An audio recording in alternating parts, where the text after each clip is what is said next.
there, Christopher Thunder here from the World's Dirtiest Workshop. I have a bad control unit for my HVAC or air conditioning system. It's non-responsive.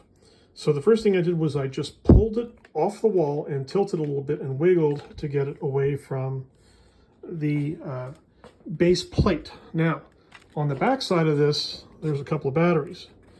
Now, I pulled them out using that little tiny screwdriver, and I'm going to replace them with high shelf life batteries, or so they claim. So, got a bunch of those. Now, make sure that you watch the pluses and minuses. Well, we all know this from when we were 5. First thing we learned is how to change batteries in a toy, right? You know, that's the most important thing in your life when you're 5 years old. How to change batteries. Now, to be sure, they're usually one way and then the other way. You know, we know that from when we're 5.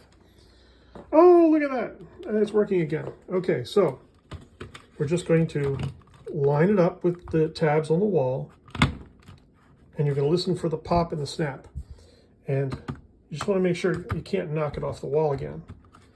And that is secure, and everything's working just fine. Thanks for watching.